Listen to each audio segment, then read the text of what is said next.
демейсің.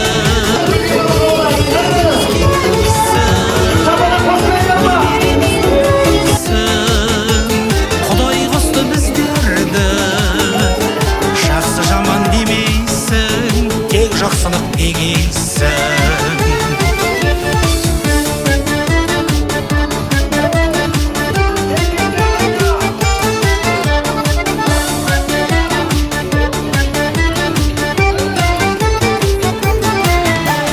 Оңаймасын мың жылдығым мәңгілі, екі ауыл қатар өссін сән құрып, ақ ниетті ақ пейілді бауырлар, айтып кетсін құда тойдан қала.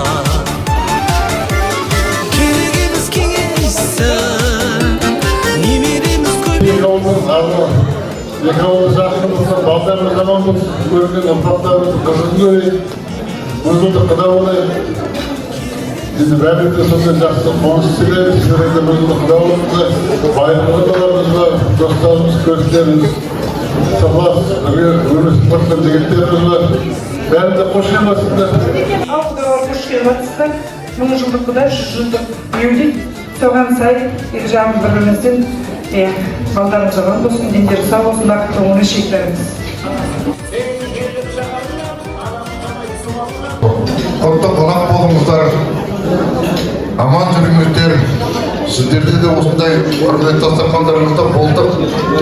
Енді кезек біздің ауылға келіп, сіздерді мынау барша ағайын думамызбен құрметтеп қарсы алып жатқан сәтіміз. Қош келдіңіздер, құтты қонақ болыңыздар. Мынау сіздер мен біздерді ағайын қылған Қазыбек баламыз бен Асылай қызымыздың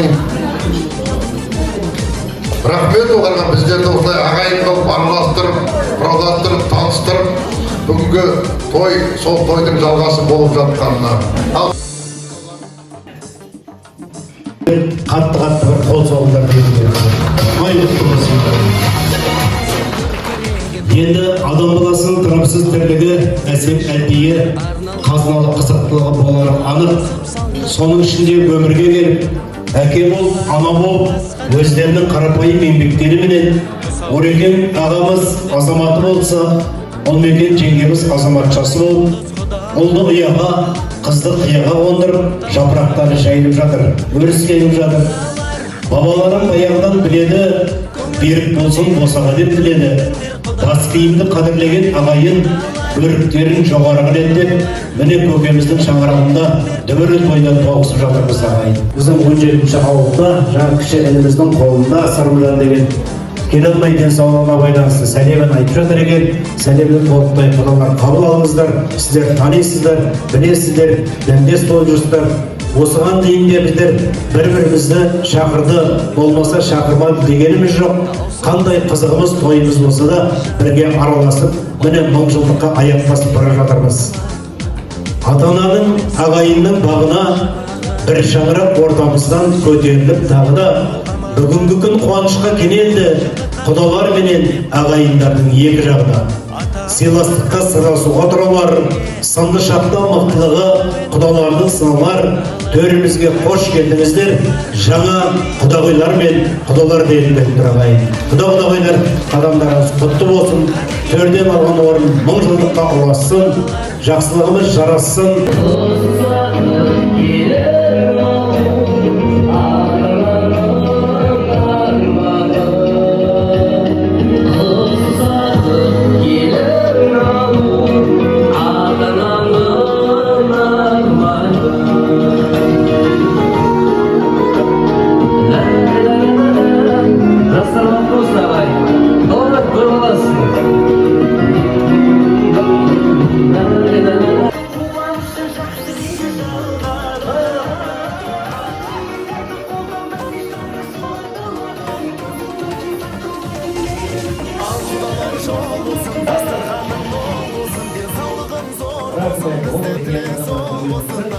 Assalamualaikum.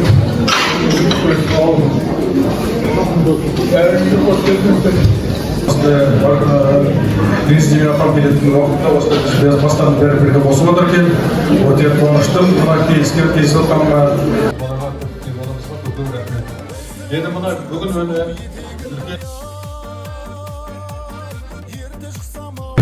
бүгінгі орақ елден Меке апамның құдалығына асы көрінді. Ал орақ елде Мекен апа бүгін құда шақырып, ағайын туған бәрін қосып, бір-бірімізді көріп, оның алдында да араласып тұрып қоп, құдалыққа да бардық. Біз енді үлкен кезден бүгін қуанышта тұрған болар, апам екеуі бүгін ағайынды жинап, астанада жездемді келіп алды, кеңес жездемді үлкен құдағайым Мекен апамызды бәрі аманшылық болсын, осындай той көп болсын дейміз. Әрқашанда осы тойда келсек, әрқашанда жақсылық болсын, қуанышты келсек, нөрлерді Мекен апа орақ елдерінің құрдастары бар екен, көптен бері көрмей өрген, бұл поселкеде көрмей жүреміз. Қадірлі құдалар, қош келіп жатсыздар. Бүгін бұл мекемен орақтың үлкен екінші тойы болды. Қыз ұзатқаннан кейінгі қыздар барған жерін шақырып, үлкен той жасағандар құтты болсын. Жаңа шеркештер әуреті жақсы туыстарын айтып кетті. Дарияның қасынан құдық қазба дейді ғой. Мен оларға десе алмаймын да, бірақ бәлемді өзімнің жақсы тілегімді айтайын сіздерге. Балдарыңыз бақытты болсын. Қажы оқыда, Фарида құдағай, балдарыңыздың, ұрпағыңыздың қызын көріңіздер. Ағайын туғандарың, Қажы оқыда мен Фарида құдағайдың көрген нағашы тұқымдары бар, ағайындары бар, бауырлары бар. Осындай жиналып, бұл мекемен орақтың құдалық тойына алып келіп жатсыздар, көп рахмет. Асылай деген кішкентай кезінен өзі мұқият, әріс деген затының кәдімгі тиянақты жасайтын бала болды. Жездем үйінде жатады ғой. Әкеліп тастайды, раскладушканың үстіне жатады да, сол раскладушканы түсерде, обязательно оң аяғымен бүйтіп басып қарайды. Түсейін ба, түспейін ба, қап қалмайын ба деп. 8 айлық сол кезде. Ай алла, жездем айтады да, қара деп бар мен. Мен айтамын, ай алла, мынау деген өте сақ бала ғой деп. Сол өсті сөйтіп осындай болды. Әлі де солай шығармап. Немерелеріңізге қататын бар біреуге не болса да.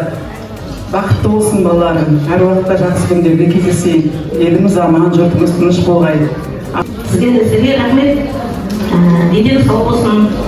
Мынау еді, бар ғой, үлкен төрде отыр еді, қазір осы екінші астайымды ғой, астай. Аржандай еді соны бар, өзі.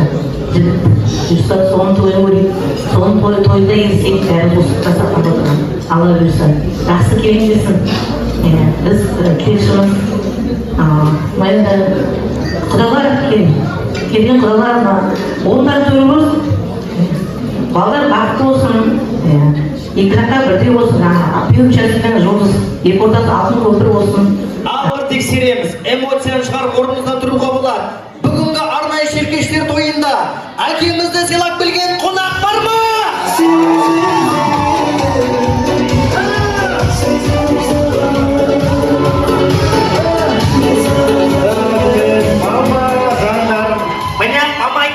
Қырсындағы, папа қайсысы?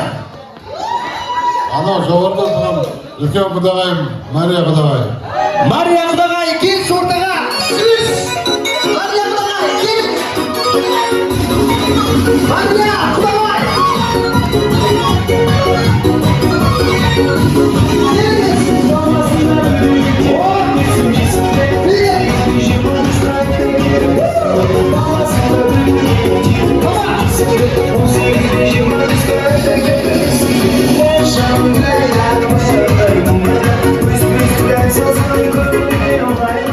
Рахмет, ой, тамаша, бір қаттырақ қол соғып қош құрметтеп отырайық, ардақ ағайын. Так, мама, мынау мама жаққа өте қатты риза боламын. Кішкентай шайнек тез қайнайды, мына вообще кап жылқым тұр. Мама кел, ортада кел, приздік көтер. Арнайы бүгінгі шеркештер құдалықта маманы сыйлап келген қонақ бар ма?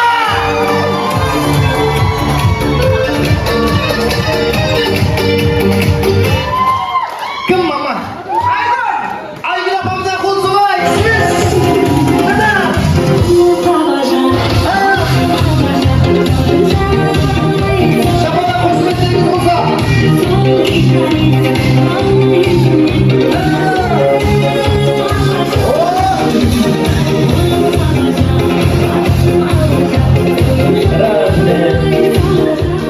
кетейік, мынау енді Шеркештер әулетінде тойға той иесін сыйлап берген ағайын, шама келгенше баршамыз орнымыздан тұрайық, екі жақ бірдей. Бүгінгі той жақсы өтсін десеңіздер, бүгінгі той иесін сыйлап берсеңіздер, баршамыз ортаға би алаңына қарсы аламыз. Келіңіздер, той құтты болсын Шеркештер. Әулет пен құдалары.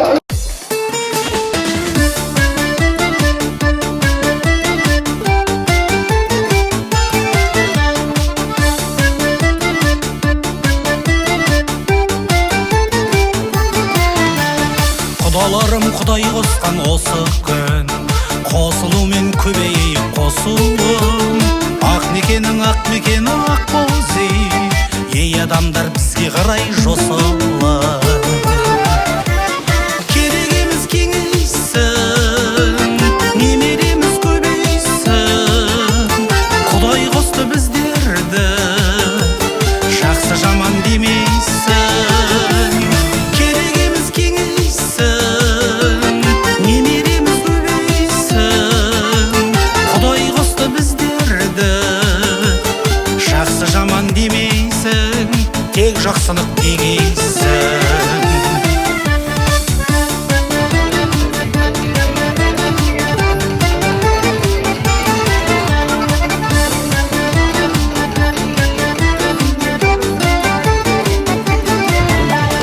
Алағайын көтерейік білекті, жылы лебіз жарқын жүзбен жүректі. Шын қуанған ауылдасың көршілер, Алла берсін екі жасқа тілекті. Керегеміз кеңейсін, немереміз көбейсін. Құдай қосты біздерді, жақсы жаман демейсін. Керегеміз кеңейсін, немереміз көбейсін. Құдай қосты біздерді.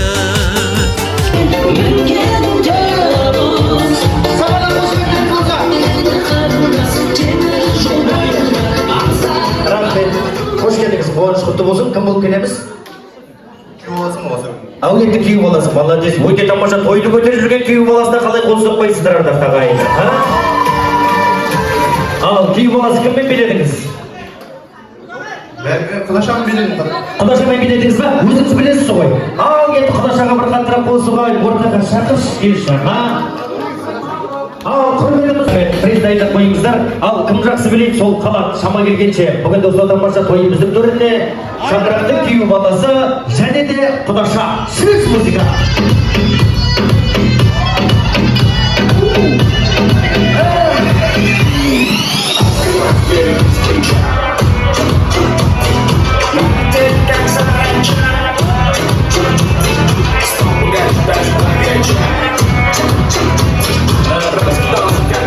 Болмайтын нәрсе болмайды екен. Құдашаға бір қаттырақ қол соғып қошеметтеп қойыңыздар.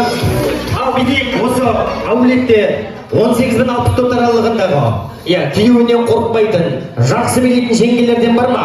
Мен шығайын деген ортаға, той көтерейін деген. Кім? Әсемгүлге бір қаттырақ қол соғайын. Әсемгүл! Рахмет, қош келдіңіз. Қуаныш құтты болсын.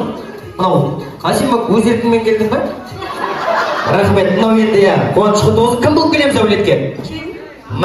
Күйеу бала келіндер ортан жарайып тұр қазір, кел, қуаныш құтты болсын. Істен кетпейді, қайдағаныңыз көзіңіз жұмып тұрады. Ал той көтеріп жіберейік. Так, музыка бар ғой, сөз кет музыка.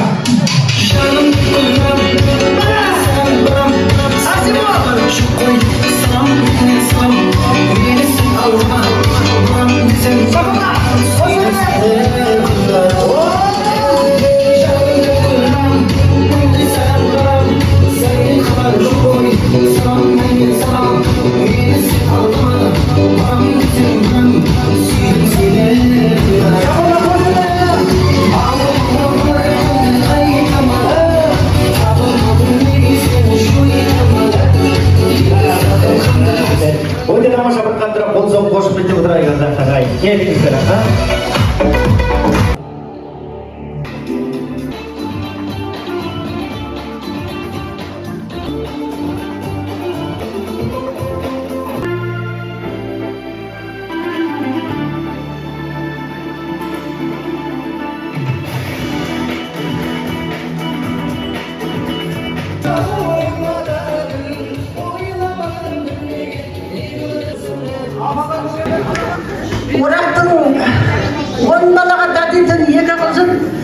мына Атшыбай менен кімге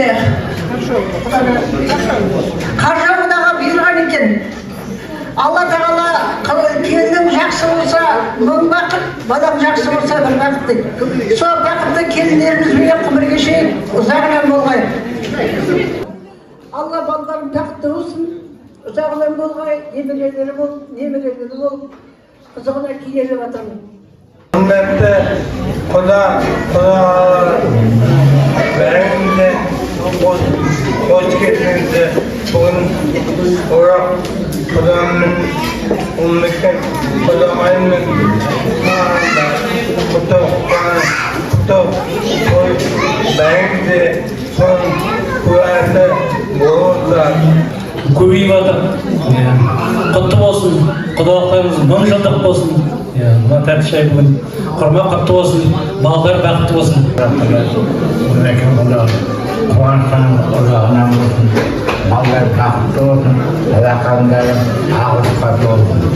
Орекен, бүгінгі күні алыстағы ағайын басын қосып, құда жекжат, ағайын тума, көрші көлем, ұжымдастар, ағайын бауыр деген сияқты той салдыр кесіңдер, құдалық тойы құтты болсын дегендер, құтты құрма болсын дейді. Төрде отырған құдалар, құтты қадамдарың болсын, мәңгілік орындарың болсын деген тілек бар. Ал Ореке, білмеке екі жаққа түскен, бір жаққа тұрмайсың. Кімге қарам білмей тұрмыз. Солай ма, бәсе, екі жаққа түскен. Бүгінгі күні жақсы тойдың куәсі болып келеміз, құдалық тойдың Ореке құтты болсын дейік. Баламыз, қызымыз арқылы осындай құдалар тауып, тонышке орындай ағайын тумамен қарсылықтан жайымыз алып, қызымыз барған жері баянды болсын дейік. Барған жерінде құдалар келіп жатыр. Құтты қадамдарың болсын дейік, балдар бақытты болсын дейік. Біз сөйлеп отқан осы арадағы жұлдыз мекен, елді мекендегі көршілеріміз бұрыннан да танитындарым жалпы. Қазір екі жақын көрші отқан жайымыз бар. Осы арадағы құтты көршілері қазір жеделдікке өздері таныстырып жатыр. Үлкен апамыз болады, маған ер адам сен сөйлеуден мен алға итеріп жатыр. Ол кісіге мен күйеуім сонда итеріп жатыр алға сен сөйлеуден. Барсаңыз құтты адам болсын дейік, той боласын дейік. Міне орнын таптыңдар бәсе. Ойлап қоямын қайда кетіп қалды деп ойлаймын. Бәсе дұрыс қой деп ойлаймын. Сіз жұмыста жүрдіңіз ба? Маған енді Өлмекенде жалпы осы тойхананың бір мүшесі, сосын мында кетіп қалғанда қарап тұрмын, тағы да мүшесі осыда тағы да тұр, ол да кетіп қалма деп айтып тұрды орнынан. Іздеп айтып ол да кетіп қалма жұмыс барымен деп. Баршамызда құтты қадам болсын деп, той боласын деген тілек бар. Құрметті тойшы қауым, той құтты болсын. Қайым, Өлмекен, бүгін оқпан жұрағатымен 100 жасапты дейді ғой. Көптеген адамдардың басын қосып, үлкен тойдың жалғасы, құдалық тойды өткізіп жатыр кетсеңдер, той қаласын деген. Болды, папа.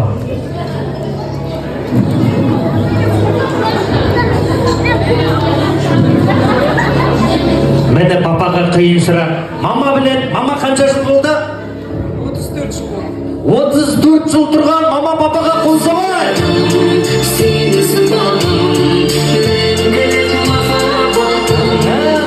Рахмет. Ал папа, мынау енді қазақ бала санымен сұрамай, қазақ бала санымен сынамай. Мынау Алланың берген қанша ұл, қанша қыз бар шаңырақта? Шаңырақта 2 қыз, 1 ұлым.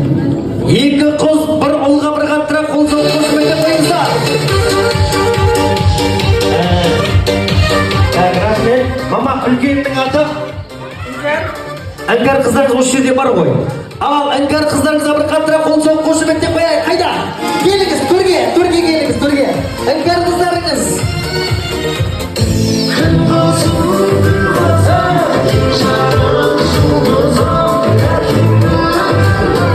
Рахмет. Іңкәр қыздарыңыз, күйеу балдарыңыз бар ғой осы жерде, иә? Күйеу балдарыңызға бір қаттырақ қол соғып қошеметтеп қойыңыздар. Мына шаңырақтың әке анамыздың тіреуіші, мақтанышы, күйеу балдарыңыз.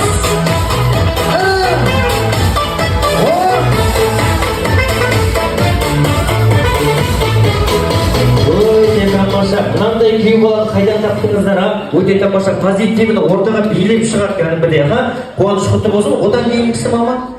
Асылай. Асылай қыздарыңызға бір қаттырақ қол соғып қошеметтеп қойыңыздар. Асылай!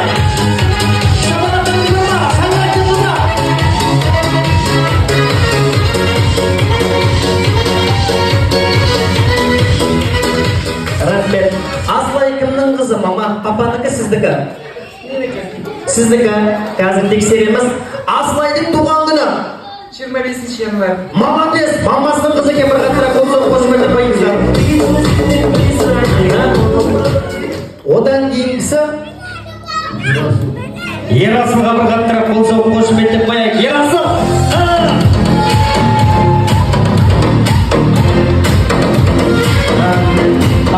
Кейбір балдарыңыз бар ғой, Асылайдың, бір қаттырақ қол соғып қошеметтеп қояйыз, келіңіз, той құтты болсын, пайғамбардың кейбір баласы, сен аға! Кейбір бала! Стоп, ой, сақал бар кісіге чөпче шағалай кетеді екен, қуаныш құтты болсын, той құтты болсын. Бұл кенжеңіз кімге тапқан, папа? Сізге еле мамаға? Кенжеңіз.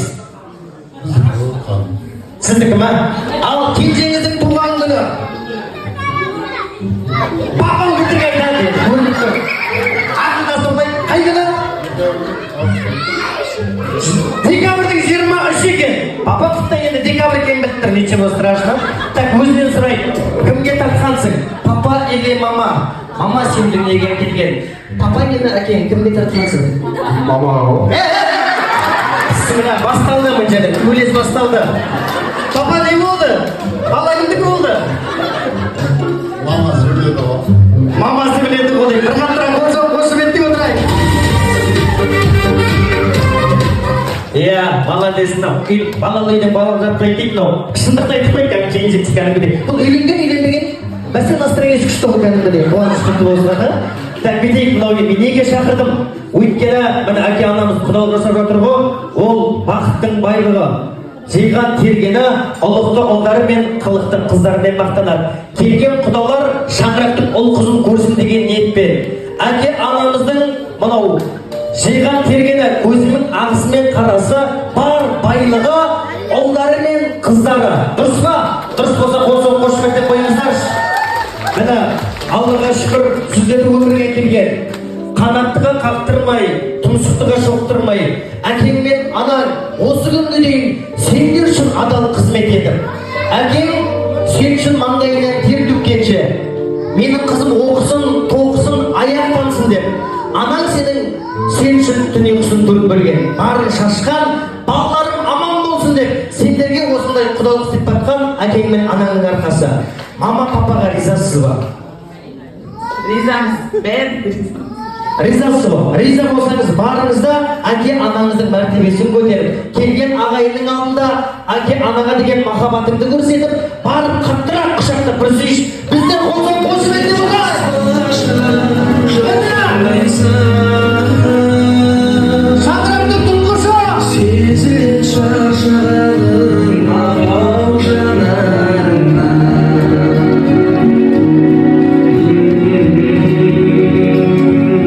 Рахмет, той құтты болсын. Мынау сіздің жарыңыз үлкен күйеу бала, тұрысыңнан сөйлеген сөзіңнен көрініп тұр.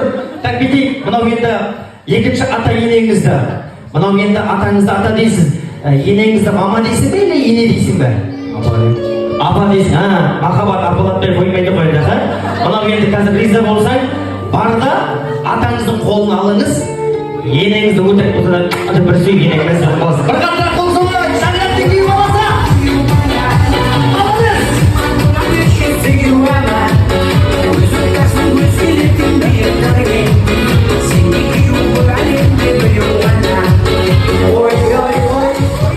Рахмет, қуаныш құтты болсын. Одан кейін сіз қоя, мынау енді Аллаға шүкір, сендерді қанаттыға қақтырмай, тұмсықтыға шоқтырмай, мынау енді сіздің әкең мен анаңның абыройын көрді жаңа. Мен енді сөздің ішіне керек, қанша той басқарып жүрміз, мынау папа мен маманың абыройы, көршілердің тілектерінен біліп тұр кәдімгідей. Мынау сендерді өстіп, ешкімге кем қылдырмай, тәрбиелеп өсірген, өндірген папа мамаға ризасыз ба? Мұналыз. Ризасыз ғой. Риза болсаңыз, келген ағайынның көзінше, міне әкеңізге деген, анаңызға деген махаббатыңызды көрсетіп, құшақтап бір көрсеш, барында бағалаш. Міне, шаңырақтың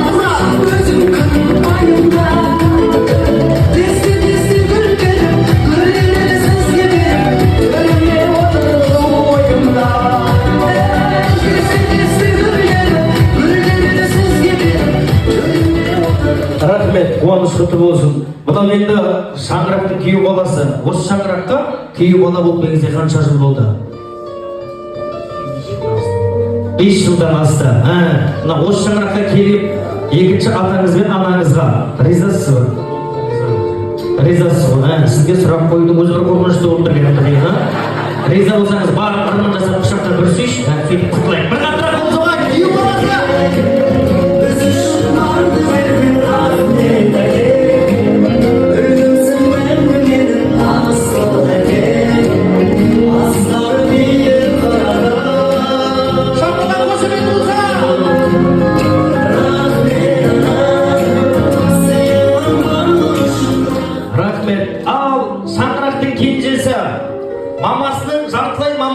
Жартылай папасына бір қаттырақ болса қошеметтеп қойыңыздар.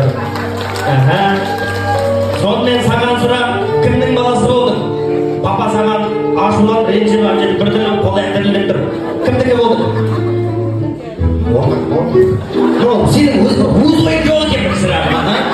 Мен айтқанға қосып кете береді екенсің, ойнап айтамын.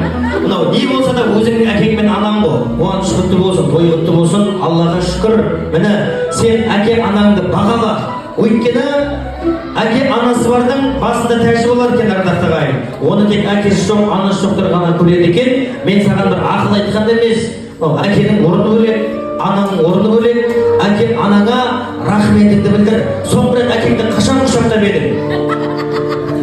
Сен үйдегілермен араласасың ба вообще? Танисың ба? Рахмет, иә. Соңғы рет папаңа рахметіңді білдірдір. Папа өзіңдікі ғой да? Өзіңдікі болса, папаңа қашан құшақтап едің папаң әкейді? Құшақтамағалы көп болды ма? Сен уақытына бірдеңе істейсің ба? Енді таңертең үйден бірге шай ішесіңдер ма? Давай бейт онда, сен көп болса әкеңе рахметіңді білдір. Сен азаматсың ғой. Өйткені ертең осыдан бір-ақ жылдан кейін әкем құсап сенде тұрасың. Сенің де балаларың болады. Сол кезде әкем мен баланың қадірі жүреді. Әкең сенің балаң келіп, әке деп қаттырақ құшақтап бауырына алса, міне әкенің махаббаты. Міне осының менен адал еңбегі ақталады. Міне сенің әкең, менің балам өсті. Міне ұлы бардың өзі қалады, қызы бардың ісі қалады дейді ардақты ағайын. Әкеңе деген рахметіңді білдір. Мама сенікі, маманың баласы ғой, не қылсаң оғыл, папаңды құшақтап көрсейші, біздер қолдау отырайық.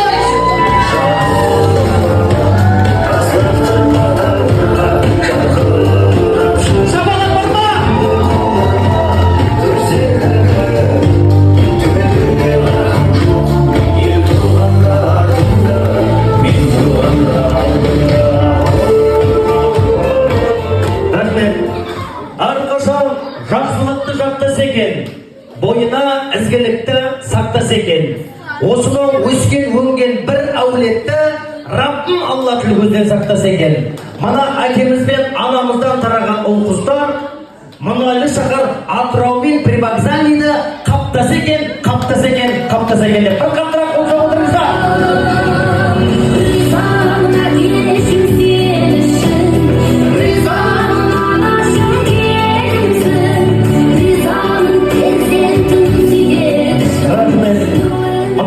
Біреудің байлығы, біреудің дүниесі емес.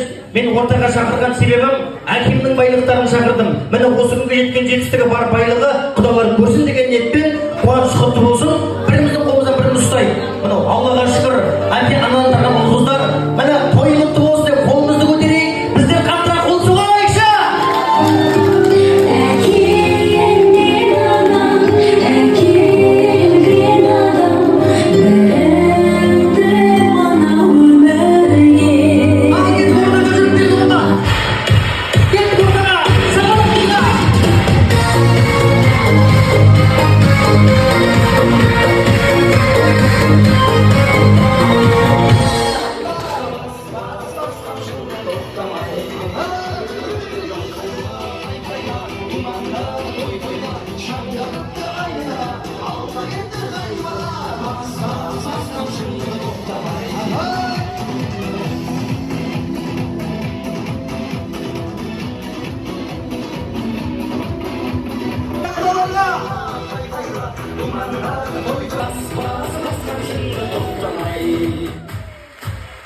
тамаша рахмет. 13 құтты болсын, өте тамаша. Ассалаумағалейкум құдалар. Құрма құтты болсын. Ал енді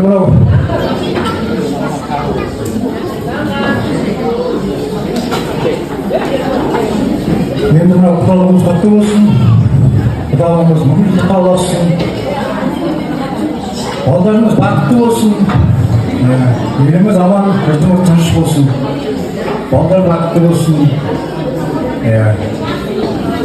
Енді мынау мен мүшелер келіп отырған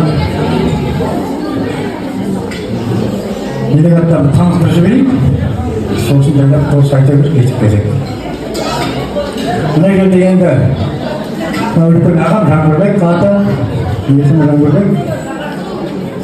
Қайнағам Талғат аты. Бажам Соңыз. Інім Жолдас. Содан кейінгі Дүйсен үйі болған. Інім Мұрат. Менің жолдасым Фарида. Содан кейін қарындасым Әлия, келінім Гүлжан. Содан кейінгі Дана, балыз келін. Содан кейінгі Алтынай келінім. Енді бұл жерде таныстырып өтейін.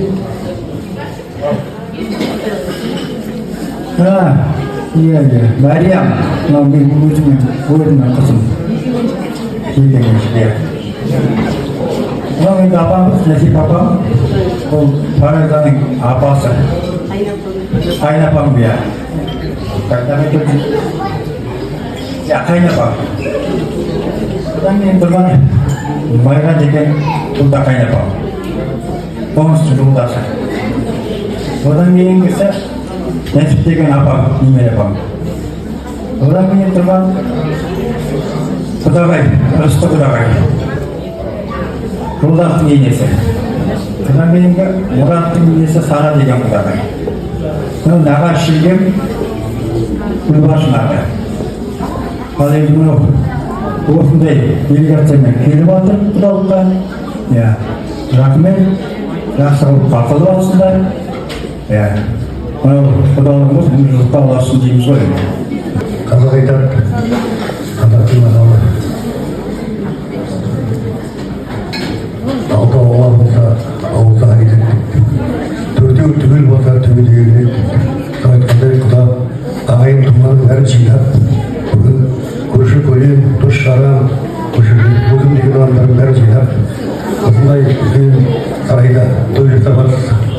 Тойымыз той боласын. Мына балдарымыз бақытты болсын. Çektiğinlerine sağlık ver, bana şarabısına kazanılır, ortasında bana için oturuverin. Herkesin rastlarına açık olsun. Al bugün көптің көзінше шыңның пәйелерінен қаржауға рахметімді айтқым келіп тұр. Мына әкеммен бірге тұрды деп, мен ет жалғыз қалған. Сол құдалыққа ойыңыз деп шақырған үшін рахмет айналайын. Құдалық құтты болсын, тойда сарғаны. Енді көптен күткен елдер ғой. Бір болды енді қайдағым деп жатыр ғой, мен балдарымның ағашысым ғой. Балдар бақытты болсын. Қазбекпен Асылаймен қатты ойнайын. Көңілдеріңізге алмаңыздар енді. Туған ағашысым ғой дегейсің. Қатты ойнаймын олар деген. Дастарға қуашқа жәйсін той шығуы бәріңе де құтты болсын. Осындай тойда келсек, тойда сарқанында. Бәріңде аман болыңдар деп. Құдалығымыз мың жылдық болсын. Отбасыңа аман болсын. Бүгінгі болатын той арқылы жалғады. Бізде қуанып жатырмыз, осындай менің бауырларым осындай ел мен құдандалы болғанына қуанып жатырмыз. Балдар бақытты болсын. Бір өлең шумағында айтады ғой, қарлығаш қанат қарағым, еркіндеп өскен шырағым, әкеңнің барма арманы, табылса теңі сыңары деп, мына екі жақтан балдар сыңарларын тауып, бізді құдандалы қылып жатыр. Құтты болсын, тойларыңыз жағынан болсын, немере сүйіп, шөбере сүйіп, шөпшік сүйіп отыра беріңіздер. Осындай жақсылық қуаныш көп болсын шаңырақтарында. Сол балалардың ұрпағын көріп, жарқырап жүре беріңіздер. Денlerine sağlık versin. Екі ұрпағы жол болсын, балғын жылдық болсын, құдалықтарыңыз мың жылдық болсын. Аман жүріңіздер. Екі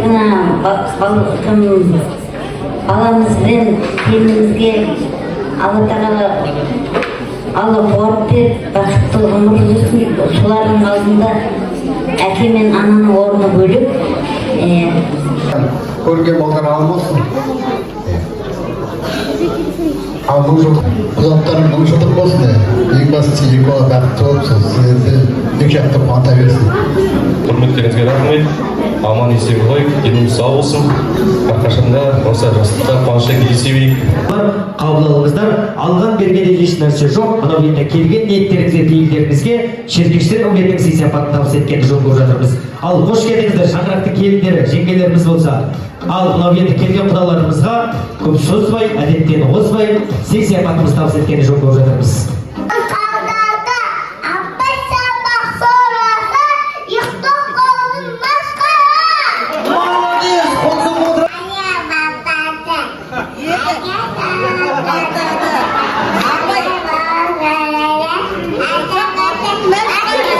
Ой, тамаша, қуаныш құтты болсын, аха.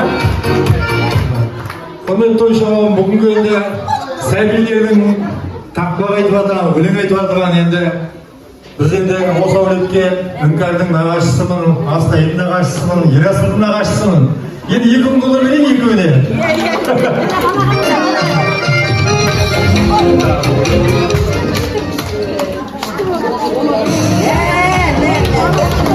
Ал екі мың доллар бердік, нағашы аттарынан. Сіздер болады, сіздер отырып жүргенде келіп істеп отырмауды баптады.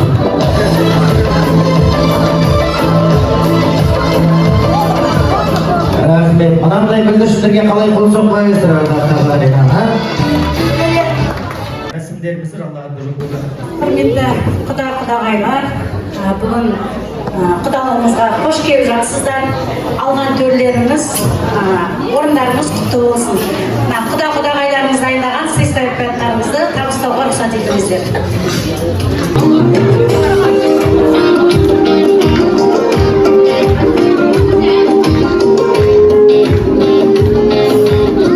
Жолдас құда, Гүлжан құдағай.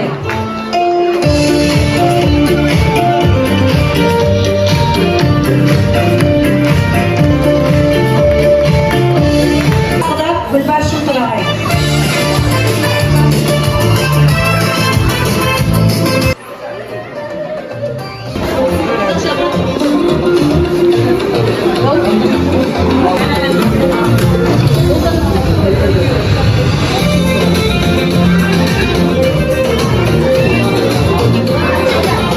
Алғат құда Айгүл құдағай.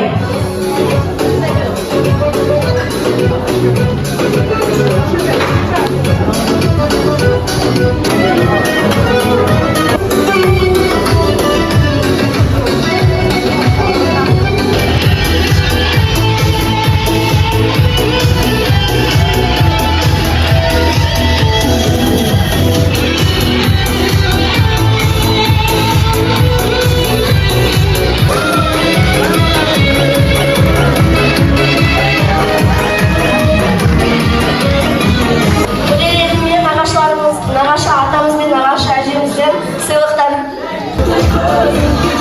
Құдағайымызға үй ішіне сый-сияпатымызды ақшалай бергіміз келіп тұр, 1 миллион теңге. Халық көрсін, халық көрсін.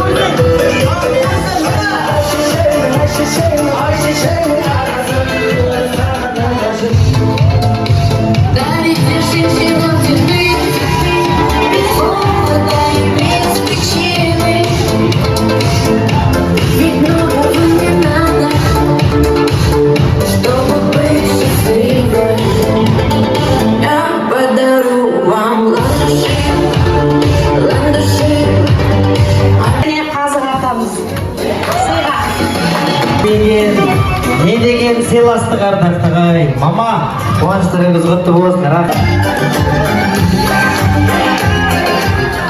Міне, әкенің көрініп тұр, айлық жинаған емес, міне құда сыйлаған аға әкені көрініп тұр, дұрыс па? Папа, өте маған төсек салып қойыңыздар, аға. Рахмет, ойнап айтып, қуаныш құтты болсын. Аллаға шүкір, алған бергенде еш нәрсе жоқ. Басты жастар бақытты болсын. Ұлдарыңыз ұлықты болсын, қыздарыңыз қылықты болсын. Жеріміз тыныш, ауылымыз аман, бауырларыңыз бүтін болсын деп бір қаттырақ болсын, қошеметтеп қойыңыздар.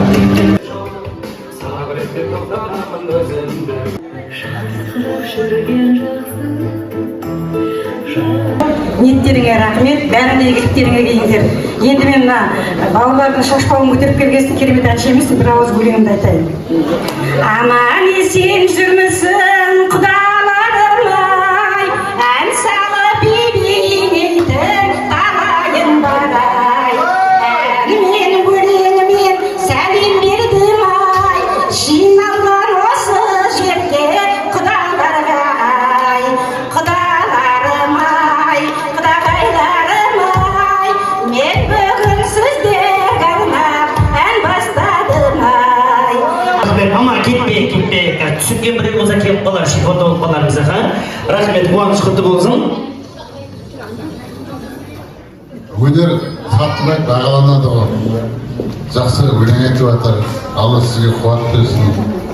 Осылай мыңжылдық болып сізбен менен сыйласып жүре берейік. Ұрпақ қызбен бірге берейік. Айтайын деп алмаймысың. Рахмет, келіңіздер, Өнерімізде биіктен көріне беріңіз.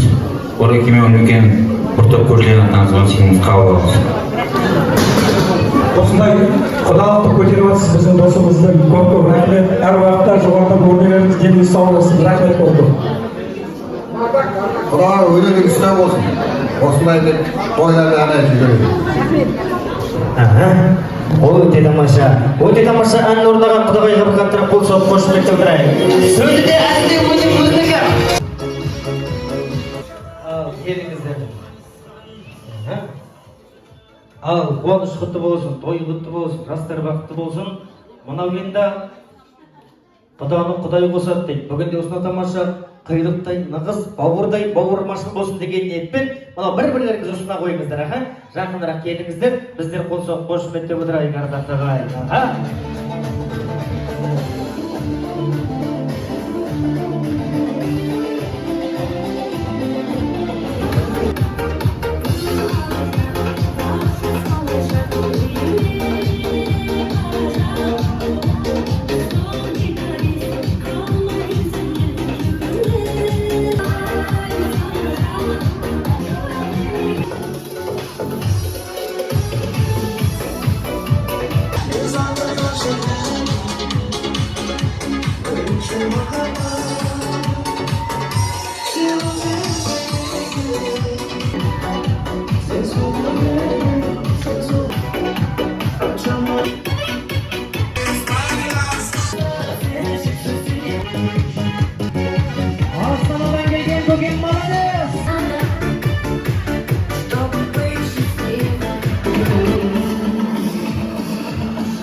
Қуаныш құтты болсын. Мынау енді арнайы шіркештер әулетіне тамаша сый сапаты. Ал келіңдер, тезет тарата қояйық. Так, папаға. Досы бау үйрен қалған мама келіндерге бер, өздері оқсатады. Қуаныш құтты болсын. Так, бетейік. Мынау папа, мынау достарыңызды келіп отыр. Достарыңыз қайда? Апам қайда? Стоп, қайсысы дейді, қазіргісі. Bir қатырақ қол соғып қошеметтеп отырайық. Кел, Жәке!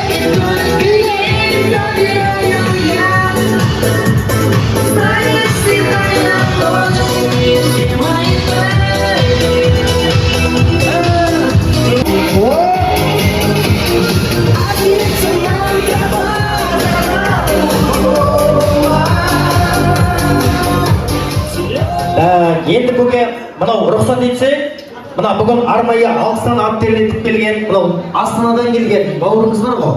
Сол кісіні шақырсам.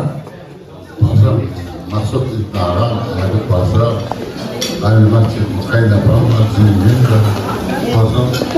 Ажасына бір қаттырақ қол соғайық. Келіс, аға! Апамдан түс ортаға! Астанадан келген!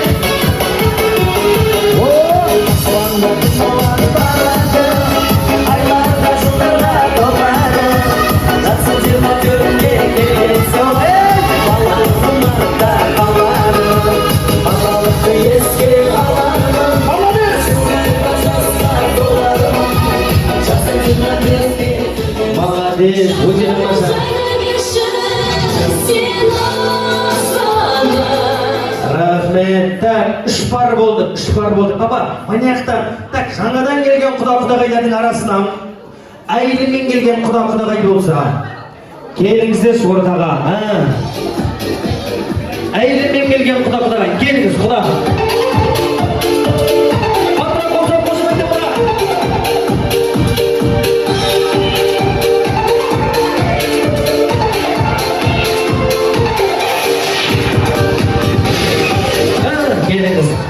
Так, 4 пар болды, иә?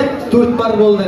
Так, мынаяқта мына столдан әйелімен келген, әйелімен қорықпайтын кім бар?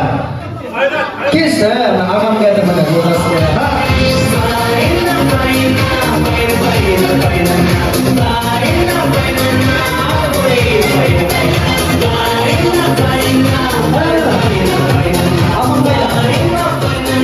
Жеңгем қайда? Жеңге, сіздің жеңгеңіз қалай бұл? Әйеліңіз қайда? Жоқ, жұбайымен шығу керек. Келіңіз, қуаныш қыды. Мынау үйде кім басқарады көке? Сіздің бе? Жоқ, жеңгем бе? Мен сен айтам. Шақыршы енді онда. Қорқпайтындар табай онда, шақыр ортаға.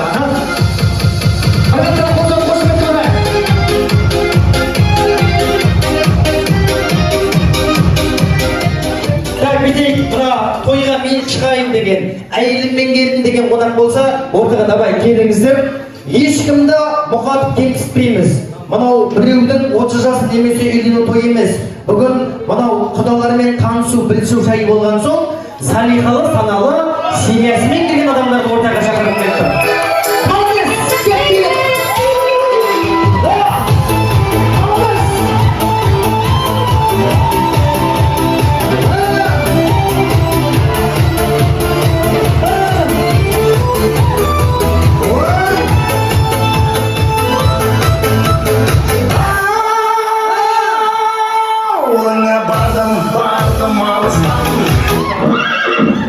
Бісміллә. Бірақ мынаяқта көкем технисе шығып тұрген. Қуаныш құтты болсын. Бұл кісілер кімдер? Көке? Менің көршілерім. Көршілері, молодец. Міне, алыстағы ағайыннан жақындағы көршің артық. Ұры алыстан келмейді, ұры жақындан келмейді. Құдай сақтасын. Құдай сақтасын. Папа, сіз бір бөлек былай шыға тұрыңыз. Бүйтеміз, ер азаматтар алға тұрамыз. Ер азаматтар жақын. Ал апаларымыз, аналарымыз артқа тұрамыз. Қазғатыр бір лиске, саққа тұрғандай тұрамыз. Көке, жақынырақ. Ер азаматтар тұрамыз. Осы қатарға әркім өзінің әйелінің артында тұрсын, күйеуінің артында тұрсын. Мама, папа да кәдімгідей күшті болды. Былай шығып тұрыңыздар, мама, папа. Линияға сақтаңыздар, линияны сақтаңыздар. Так, бүйтейік. Бүгінгі тойда өте тамаша. Мен деген ағаларымыз шақырдық. Жаңа айтып өткендей, біреуді мұқсат, біреуді кемсітпейміз. Ойынның шарты былай. Әйел адамға қатысты сұрақ қоям. Егер сол сұрақ әйеліңізге қатысты болса, просто алға бір шаг басасыздар. Келістік қоям, ал ол әйеліңізге қатысты емес болса, просто орындарыңызда тұра бересіздер. Ал кеттік. Ал нағыз жігіттер, шынайы жігіттер көреміз. Кімнің әйелі тұрмысқа шыққаннан кейін, тұрмысқа шықпасынан бұрын үндемей, тұрмысқа шыққаннан кейін жайлап мінезін көрсете бастады. Нормальный көкеліне болып бірдеңе ойланып сол кәмде. Қарай, қорқып тұрған жоқсыз ба? Так, бәрі жақсы. Так, сұрақ қатысты болса, бір шаг алға басамыз. Кімнің әйелі қонақтықта үндемей, үйге барғаннан соң аузын жаппайды? Молодец, сұрақ қосылайық. Мына еркек ағам шындық ашып жатыр. Так, қорқпай тұрамыз. Сұрақ, кімнің әйелі зарплатасын полный сұрап ала береді?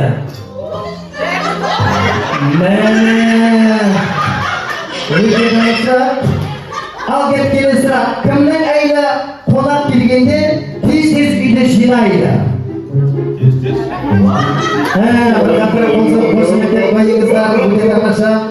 Кімнің әйелі қызғанша? Кімнің әйелі қызғанша? Ой, тамаша. Рахмет. Мына жастар жағы, ағаларым қарап қояды, кім басар дегендерді. Ал келесі сұрақ, кімнің әйелі настроениесі бір күнде 100 рет өзгереді? Рахмет. Рахмет, молодец, молодец. Көке түсі ғой да? Көке түсі ба? Ұйқымыз келіп тұрған жоқ па? Бәрі жақсы ма? Так, кімнің әйелі арықтау керек деп түнгі 12-де шай ішеді? Міне, сізді қарсыда бір қатырақ болса қошеметтеп қойыңыздар. Келесі сұрақ, кімнің әйелі сізге білдірмей төркінге жайлап ақша жібереді? Мама, апа қайдан шықтың деп отырған сияқты кәдімгідей, рахмет. Так, келесі сұрақ, кімнің әйелі тоқа алуға келісімін берді? Молодец, болса ғой. Бердіңіз ба? Молодец, нағыз еркек бір қатырақ болса қошеметтеп отырайық. Келесі сұрақ, кімнің әйелі подружкасымен 2 сағат сөйлеседі? Молодец, бір қатыр көке көрсін, көке образ етпенмен. Кімнің әйелі кредит ала береді? Ешкімдікі кредит алмайды. Молодец, молодец. Так, келесі сұрақ, кім өзінің әйелін қатты жақсы көреді? Молодец, бір қатырақ болса қошеметтеп отырайық, өте тамаша. Ал кеттік, ағаларына қапқа тұрамыз, әйелдеріңізге қарап тұрыңыздар. Так, әйелдеріңізге қарап тұрыңыздар. Кімнің күйеуі әйелінің заттардың қай жерде тұрғанын білмейді? Молодец. Кімнің күйеуі романтик? Көкемді келдерге әңгімедегі. Кімнің күйеуі қайын жұртын қатты жақсы көреді? Мана нағыз еркек бар ғой, мана ағам апыл қозғалмайды кәдімгідегі. Так, кімнің күйеуі зарплатасын толық бермей қалтасына басып қалады? Мені, вообще молодец аға. Вообще күшті. Кімнің күйеуі телефонның паролін беріп қойған? Көкең шаруасы өтіп кетті өжірі. Кімнің күйеуі ішеді? Құрсын, не болды? Іше ма, ішмей ма? Молодец, бір қаттырақ болсын. Бәсе, билігер бейір тұр ағамна кәдімгідегі. Рахмет, я. Так, келесі сұрақ. Кімнің күйеуі мен сені жақсы көремін деп ішіп алғанда айтады? Мәні, көкем нағыз еркек кәдімгідегі. Кімнің күйеуі тамақты жақсы пісіреді? Молодец, оған шұқырты болсын аға. Так, келесі сұрақ. Кімнің күйеуі баламен 15 минуттан артық отыра алмайды? Жайлап бастыңыз оғында жаңа. Оған шұқырты болсын. Кімнің күйеуі баланы жақсы бағады? Молодец, апам тоқтамай басып кәдір кәдімгідегі. Келесі сұрақ, кімнің күйеуі өзінің заттарын қай жерде тұрғанын білмейді? Жаңа дұрыс түсінбей қалдыңыздар? Молодец, кім күйеуін қатты жақсы көреді? Молодец, бір қаттырақ болса қошеметтеп қойыңыздар ардақтарға. Отауласқаныңызға қанша жыл болды? 20 жыл. Молодец, 20 жыл тұрған аға жеңгеме бір қаттырақ болса қошеметтеп қойыңыздар. Так, кетеміз, 20 жыл болды. 20 жылдың ішінде, 20 жыл бұрын қалай сезіміңізді білдірдіңіз, солай сезіміңізді білдіресіз қазір, Так, билеп баруға болады, домалап баруға болады, шпагатқа отырып баруға болады. Қалай отырып бар, қалай барасыз? Билеп барасыз ба? Ал кеттік, ал, шаңырақтың ағасы, ал кеттік, сөз болдыңда. Міне, 20 жыл.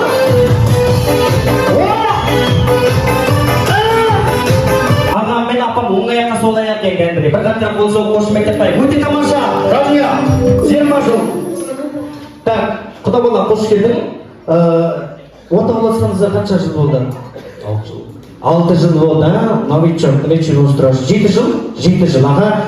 7 жыл бұрын қалай сезіміңді білдірдің? Барасың, сезіміңді білдіресің, сосын бір сөз маңдайынан келістік қой. Қалай барамыз? Билеп барамыз? Билеп ба? Ал кетіп, құда бола! Сөз бұзға! Билеп!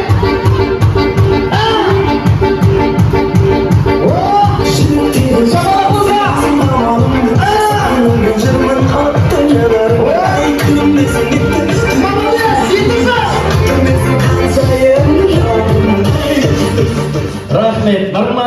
қосуға барады, өте тамаша. Мынау сіз өз еркіңізбен тидіңіз ба? Неге настроениеңіз жоқ онда? Ортаға бір қолыңды көтеріп, иә. Өзің күйеуің ғой, аға? Қуаныш құтты болсын. Көке, қош келдіңіз. Аға, қанша жыл болды? Айтуға ұяттым. Неге көке? 43 жыл. 43 жыл? Солай болған. Молодец! 43 жыл потолок! Бір қаттыра қол соғайық шардақтыға. 43 жыл бұрын ұмытып қалған жоқсыз ғой. Қалай сезіміңізді білдірдіңіз? Билеп барамыз, не істейміз?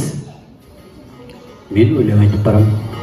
Өлең айтып барам, ерекше. Өте тамаша. Қол соғып қошемет көтерайық. Ал кеттік.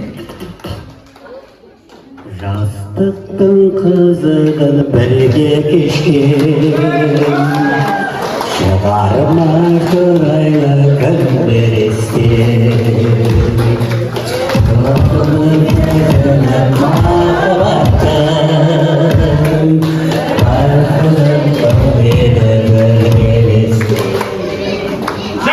Сен менің шынарымсың, сен менің жанымсың, сен менің бақытыма маған шынарымсың. Sen benim şımarımsın, sen benim şımarımsın, sen benim bakıma bağlan görürümsün. Молодец! Идея махаба! Богатырам Кулсубай!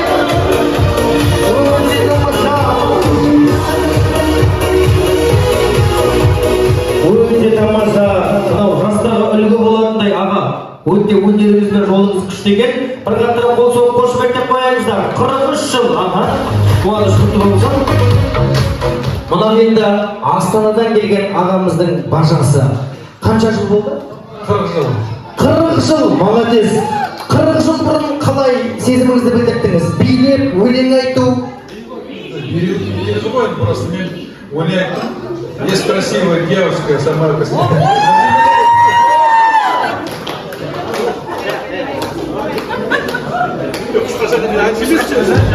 Есть красивая девушка на земле, она милая, она красивая, красивая.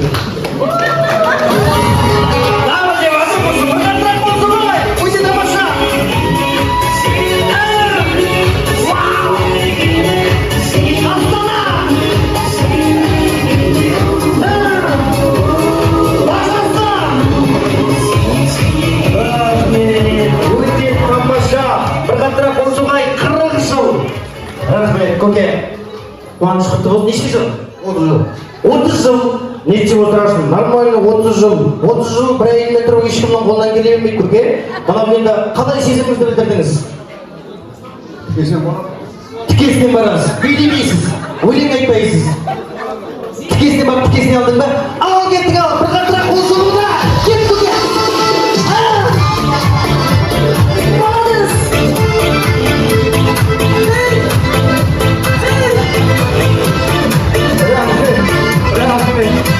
Рахмет.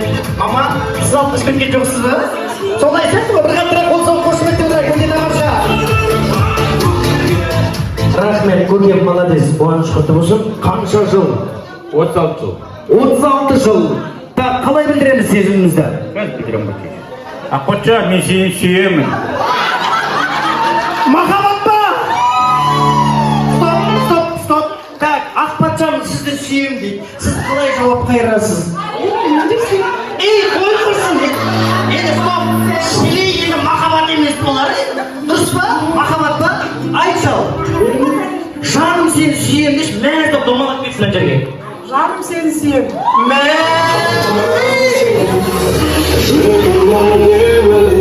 Дайынбыз ба?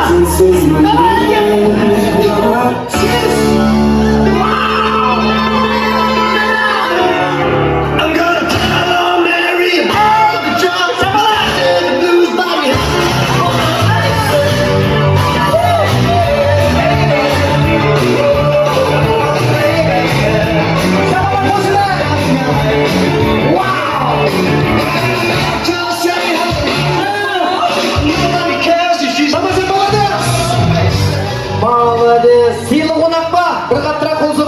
өте тамаша. Рахмет, көке. Қорықпа, әйел өзіңіздікі ғой. Қорықпа, көке, ничего страшного. Неше жыл? Ұмытып қалдым? Бір мені қар. Так, бүйтеміз. Мамаң өз шоқпайды. Бір қаттырақ қол соғай. Кешіріңіздер, енді менің жолдасым кішкене ауырады. Сондықтан мен ортаға көңілім бөліп қалып шықтым. Негізі біздің отасқанымызға 36 жыл болды. Молодец, міне.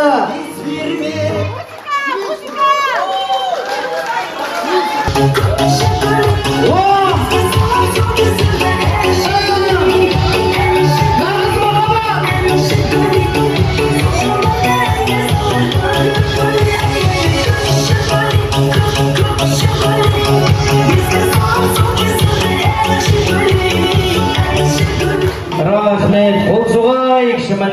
Әр мықтының жігіттің артында, әр мықты жігіттің артында, әр мықты әйел тұрады ардақтағай.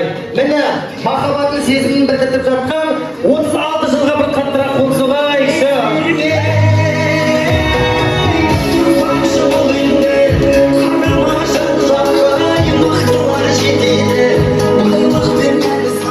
Міне қандай керемет.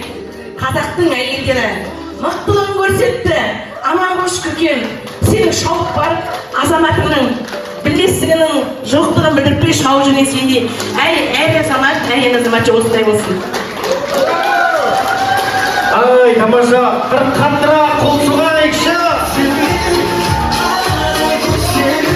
Рахмет, бейдеді. Кімдемі? Мұратпен. Бұл мекені көршіміз. Енді өзірі 11 жыл болды. Көрші болғанымызға осы менің жолдасым кішкене бір 5-6 жыл болды ауырып қалғанына. Сондықтан бәрі өздері біледі. Соның өзім қолдап отқаным ғой, енді кешіріңіздер. Өте тамаша. Апа, келіңіздер. Міне, сіздің абыройыңызды көтерген мынандай көрші барына неге мақтанбайсыз? Өте тамаша.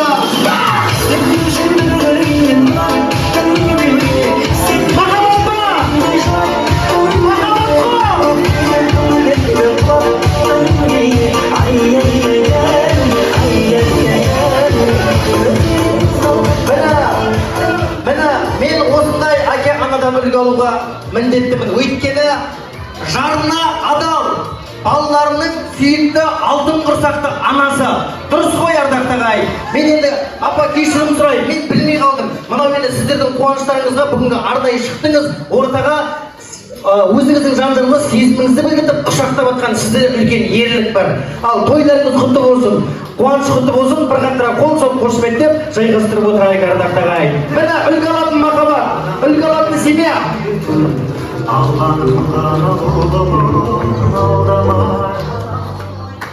Енді құрметті қонақтар, қайта көршімде айтатын жоқ, бәрі де өнерді, бәрі де жоққа жасымайтын, барға тасымайтын өте жақсы көршілерім көп. Енді соның ішінде жаңа биге шығып жатыр ғой, бәрінің ойын еркін айтып жатыр. Аққуан деп келші.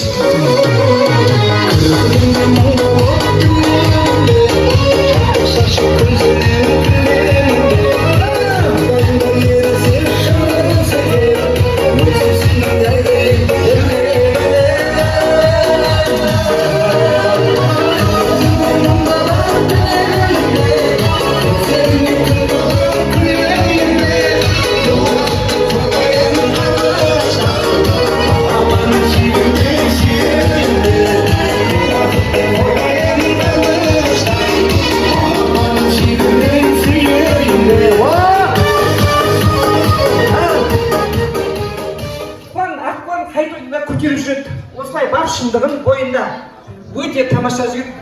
Ғашықпын деп айтуға да болады.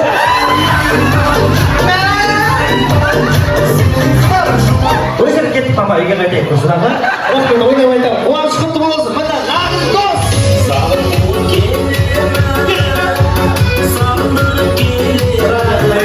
Өте тамаша. Шипон құтты болсын көке. Allah'a emanet kuantik jigit görsün, ergeni kutlu olan jigit.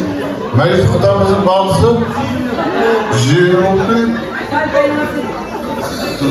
Bunun maması bayağı bizim anamızda çıkan 10 yıldan adam şöyle ikimiz böyle olamız, dost olamız, ağa olamız, anne olamız, sonra şöyle vatanımız. Rahmet gösteririz. Алайда тойшауы құрмақытты болсын. Жаңа енді билеп жатқан апамыздың жездеміздің әрі көрші, әрі менің өзімнің көршім, үйімнің аты, мәскеумен аты, әке мен шешеміздің достары бірге ет жеп, бірге қазан асып, бір-бірінің той садағасын көтерген братан, әрі менің күйеуімнің құрдастары, братан, қуан,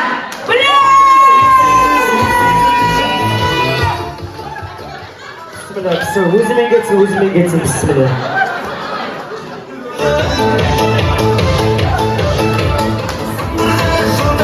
Ал енді той құтты болсын, мына жерде құдалық оңжылық болсын. Жаңа апамыз бен жездеміздің құдалығы, енді бәріңізді қош көріп жатсыздар. Енді мына жерде ғашықпын деп отырған, негізі апым жездеме ғашық қой, енді өмір бақи. Бірақ осы көтермелеп талантына ғашық. Ренжімейсіздер ғой. Құтты болсын.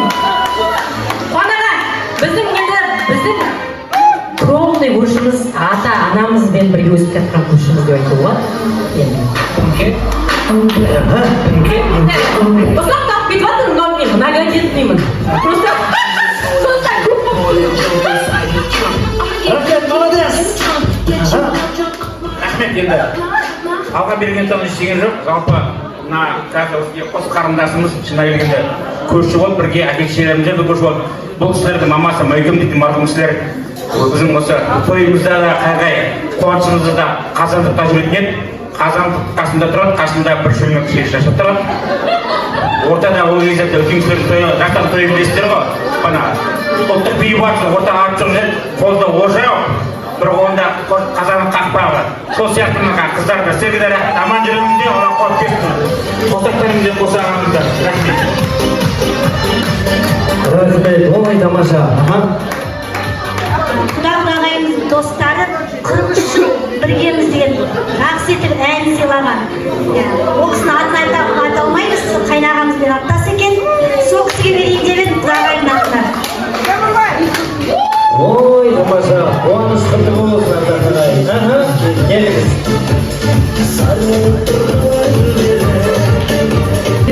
Шай келген келіндері, астағағына келген келіндеріне бір қаттырақ қол соғып қошеметтеп қояйық ардақты ағай. Қуаныш құтты болсын, аға.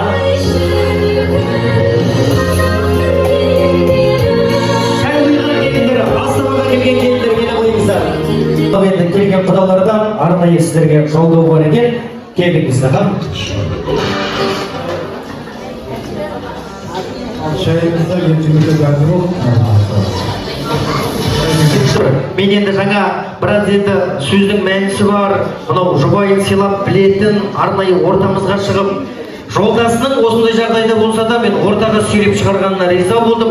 Өзім сіздің алдыңызда өзім ұялдым, сөздің шыны керек. Осындай махаббат маған да бұйырсын деп, қуаныш құтты болсын деп, өзімнің атымнан берейін шапа.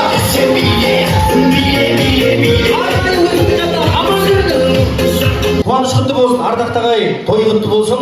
Мынау енді тойымыздың төріне әке анамыздың абыройын арқалап келген, құрметті қадірлі бала күнінен тайғылдай тебісіп өскен барша достарын аттарыңызды атамай, түстеріңізді түстемей, достығымызды білдіртіп, давай, пожалуйста, билетіп, қарсы алып отырайық. Ал келіңіздер, барша достары! Рахмет. Орақ Олмекен, және Орақ Олмекеннің бауырлары, мынау құрметті шақырып атқан құдалық тойларыңыз құтты болсын. Біздер бек ризамыз, қуаныштымыз сіздердің орталарыңызда болғандарыңызға. Ата дәстүрімізде жалғасып кетірген қыз алу, қыз беру болатын болса, құдалар шақыратын болса, енді бүгінгі күні қарсы мынау қыз берген жақтың керемет үлкен дастарханда отырмыз. Құтты қадамдарыңыз болсын, құрметті құдағайлар, құдалар, құдашалар. Ал Мына бұрынғы ежелгі дәмдес болып жүрген құдалар Орекең менен Ұлмекеннің біздер енді бұл жаққа енді ұрығымыз бөлек болса да, әке шешеміз басқа болса да, бірақ біз әлі күнге дейін араласып құраласымыз бір ағалы інді бажа деп те, дос деп, құрдас деп жүріп жатырған бетіміз бар. Бұның бәрі осы біздерді жинап жүрген біріншіден мынау кластастардың арқасы деп ойлаймын, сыныптастар. Ал енді барша қонақтарға айтатыным осындай әр шаңырақта қуанышты дастархан жайыла берсін. Біріміз келесі дастарханда ол Орақ менен Ұлмекеннің құдасы деп емес, құдашасы құдалы емес, ағайынымыз деп, бауырымыз деп келесі кездескенде осылай біріміз қарсы алатындай болайық. Болдық па деп ойлаймын, себебі осы той басталғалы әзіл қалжыңменен мынау асабаның өте дәмді бір саналы, сапалы, мәдениетті сөздерінен кейін біз біріміз керемет жақындатып алған сияқтымыз. Мен өзім солай сезініп тұрмын. Сондықтан асабаға басын иіп тұрып рахмет айтамын көп-көп. Өте жас болса да өте кәдімгі ағайын туғандарды бір құшаққа жиғандай болды. Зөрін сарайға жиналған той қонақтары жаңа айтып жатыр, бұл енді әрине той, қуаныш. Шақырғандарыңа көп рахмет айтамыз. Құдалықтарың мыңжылдық болсын. Мына балдардың көтерген шаңырағы биік болсын. Дендері сау болсын. Өсіп, өніп, бақытты өмір сүрсін. Екіншіден, мына Орақ Ұлмекен сіздердің тума туыстарымен, құдаларымен, жолдастарымен танысып жатырмыз, бірге дастархандас болып жатырмыз. Оған да өте қуаныштымыз. Соның ішінде құдаларымызды төрге отырғызып, құрметтеп, аяқтарын жерге тигізбей сыйлап жатырсыздар, құрметтерді салғандар жайсыз. Немерем, балым деген, соның куәсі болып бәрін жинап жатырмыз. Енді құдалар отырған жерлеріңіз құтты болсын, балдар бақытты болсын. Бәріміз қосылуға ниеттенейік. Біз бастаймыз қазір. Біз енді достар, сондықтан да достар. Ау.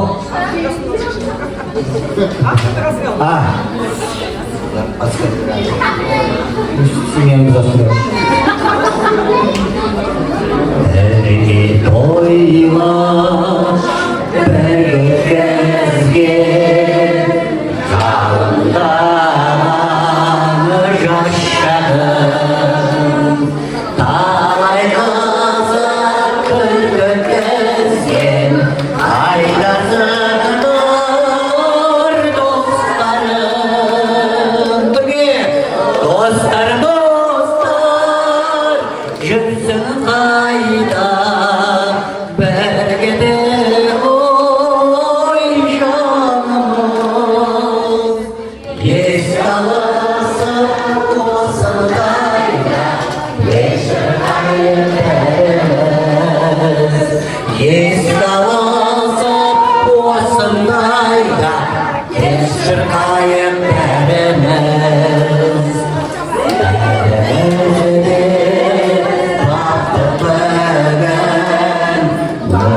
Жалан іздеген достық сезім әр жүректе алмасын сөнбесін.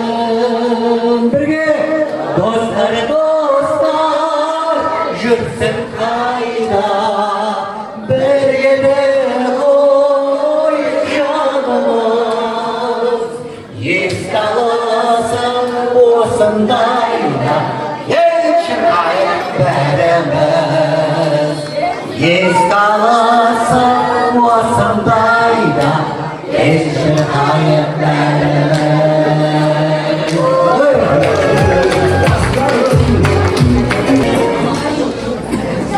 Мен сендерді жаңа көргенде қуанып жатырмын. Қалайсыз? Өзім де солай тұрмын.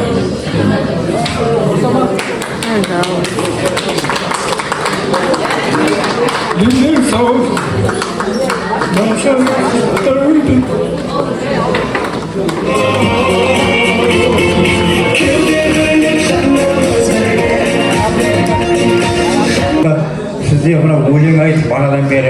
келіп жатсыз. Рахмет. Өлеңіңіз жақсы екен. Иә, мына достар деген өлең деген адамның жүрегін қозғалтатын өлеңдер ғой енді. Сол осындай достармен кездескенде айтпағанда бұл өлеңді қажет айтамыз. Рахмет. Ауырап қатарлары бірге жүрген жолдастары Накияқан құтта кішкене инсульттың несі болып нетіп қалады, сосын нетіп көңіліне келіп қалып отқан ғой. Осындай қиындықта да, тойда да, топырларда бәріміз бірге жүргенбіз. Осы балалармен мен бірге жүрдім, Накияс екеуміз. Сондықтан мен ризамын, жаңа көз айтып отырған мыналарға мен бірден берейін бе, өзің білесің деймін ғой. Саған беріп жатқанда ақсау, призм өлең айтып жатқанда достар дедім дейді. Аман жүріңіздер бәріңді, көп рахмет.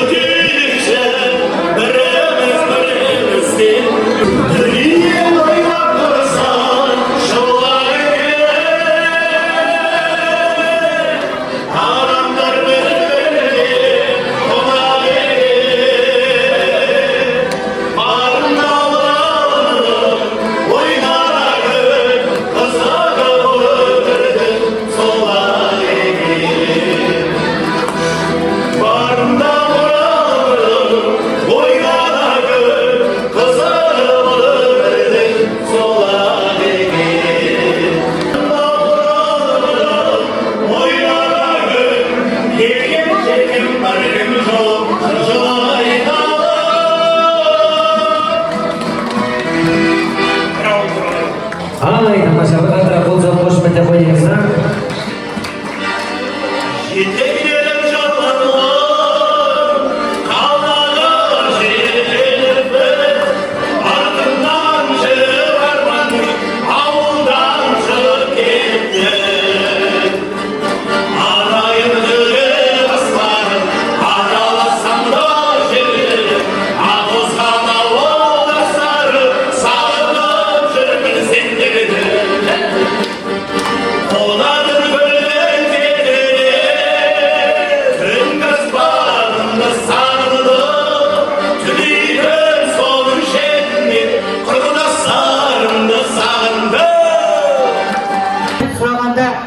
Мінекей менің бауырларым деп айтатын мынау трионы ортаға шақырып, ағаларымнан сарқып жолдағым келіп жатыр.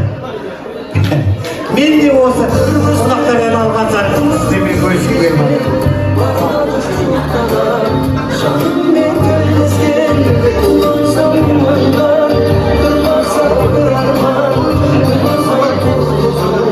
бауырларым жазған атын.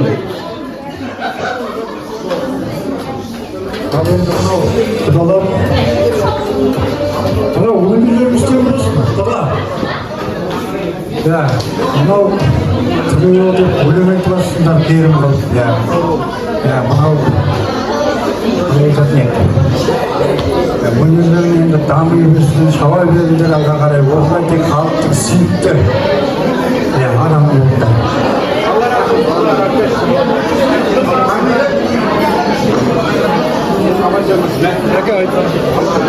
Ал енді бауырлар, енді өзімізге белгілі үш атадан тарағанмен біздің атамыз таныс биші болған кісі, бір атамыз әулие болған кісі, мына жігіттер қарт адам қараған дейді. Мына Ұзақбаевтардың атасы әнші болған адам, жыршы. Ұрпақтан тарап жатыр, шүкірміз. Бауырларым сізге рахмет, көтеріп жатсыңдар, қолдап жатсыңдар. Үлкендеріміз аман болсын. Әмин, қош келдіңіздер. Ассалаумағалейкум баршаңызға, құрметті қонақтар, ағамен келген құдалығына қош келдіңіздер деп Алтайша жеңге құтты болсын, құдалықтарыңыз құтты болсын.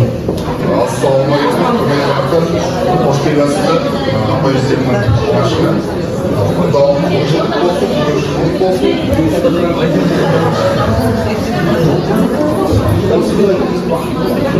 Той томалар көп болсын, бәрін шарапта. Тек қана той уақытты еселік, әрді алыстан келген қонақтар бар, жай бар. Қош келесіздер бәріңіз. Аманшылықта алып апай жіздер баршаңыз болсын. Екі жас бақ болсын. Құрметті қонақтар, құдалар, қош келдіңіздер. Мәмлекетте болып жатқан үлкен той, құдалықтарың мыңжылдық болсын.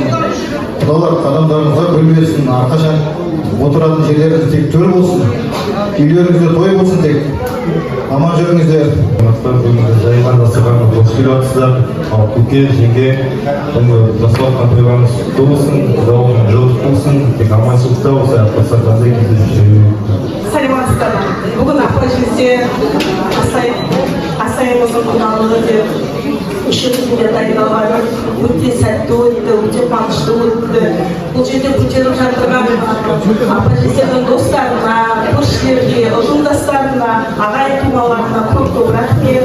Құда-құдағайлар орындарыңызда төр болсын, дәм тұзы жарасқан құттықтарыңыз мың жылдық болсын. Асай мен Қазбекке тек бақыт тілеймін, шаңырақтары берекелі болсын, әрдайым тек қуанышқа толы болсын. Құрметті той жауым, баршаңызға қош келіпсіздер. Бүгін енді құдалық 1000 жылдық, 200 жылдық дейді. Енді бұндай қуаныш жатыр. Асай мен Қазбектің кезінде үйленген той енді 5 жылдан да астам уақыт өтіп кетті. Кезінде енді карантин болды, ковид дейді. Бұндай кезінде Асай мен Қазбек бажам екеуміз болып, сол кезде мен Шынкар екеуміз бірге қадағай болып бірге ең бірінші барған қадам басқан қадағаймыз негізі. Біздер енді ыстық болып көрдіңіз баршамызға. Құдалармен сол кезден бастап дәм тұзымыз арасып, барша енді қуаныш, құрметті құрмет көріп, содан бері жақсы араласып келеміз енді. Содан бері 3 жылда уақыт өтіп кетті. Асай мен Қазбектің де сол кезден бері қазір 3 кішкентай балалары бар енді. Өте қуаныштымыз, құдалығымыз 1000 жылдық болсын деп. Енді құрметті қонақтар, құдалар келіп жатқан, бәріңді қош келдіңдер. Бөліп азырлық істегенше бәріңді құрметті қонақтыңдар, нағашыларым келіп жатқан, құрдастарым, достарым, бажаларым, байырғы құдаларым, нағадан құдаларым бәріңді қош келдіңдер. Бұл ағайынмен арасын таныстыру, кімнің кім екенін білдік, қыз екенін көрдік, заман бұл. Бауырларым сөйлеп отыр қазір. Бәрінде қош келдіңдер. Осылай жақсы демалыста, жақсы көңіл күйде, амандықта кездесіп жүрейік бәрімізде. Бәрі жақсы, балдар жақсы, соның соңын бірге кетейік. Інілерім сөйлеп жатыр, ағаларым сөйлеп жатыр, құдаларым сөйлеп жатыр, соның тілерінің бәрі қабыл болсын. Құда сол қыз бен баланың арасында жалғасып, сол некені жалғасып, балдар мен қыздар, үлкені бар, кішісі бар, бәрі бірдей, соның бәрі бірдей болып, бірдей жалғасып, бірдей сыйлап сөйлеуіміз. Өмірімізді жақсы көрейік. Қош келдіңдер, ризасыздығына осы сауасында, отыныңды ашықпай, сабақтарыңды болған. Құрметті қонақтар, уақыт көп сөзбей осы бала келіндерінің тосына қосылып кетіп жатырмыз. Енді бағадан бері бірталай сөйледік, соның түйіні болады ғой.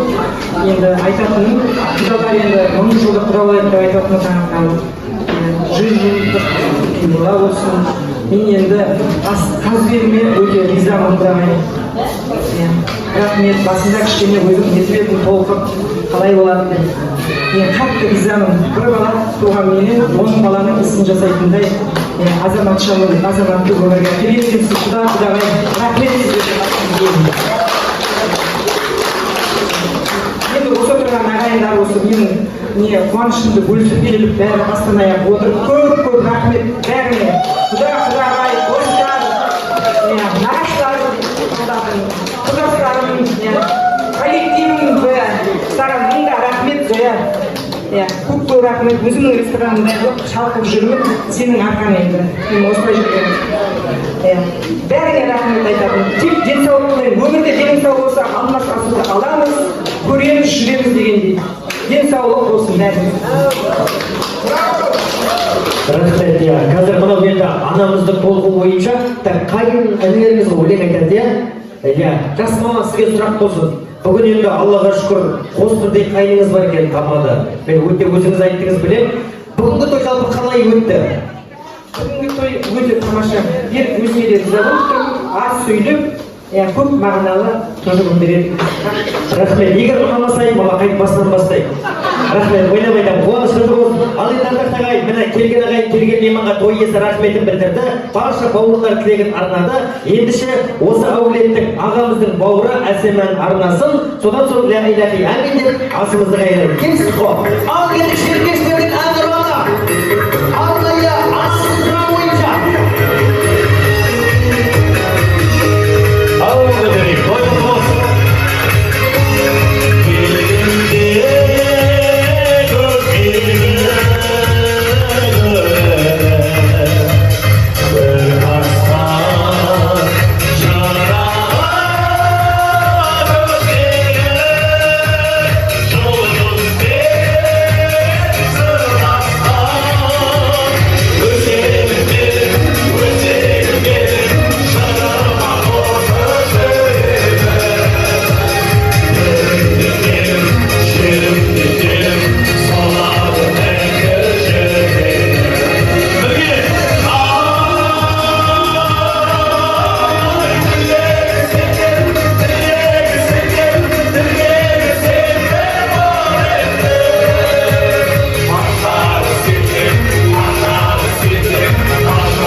Özerim benim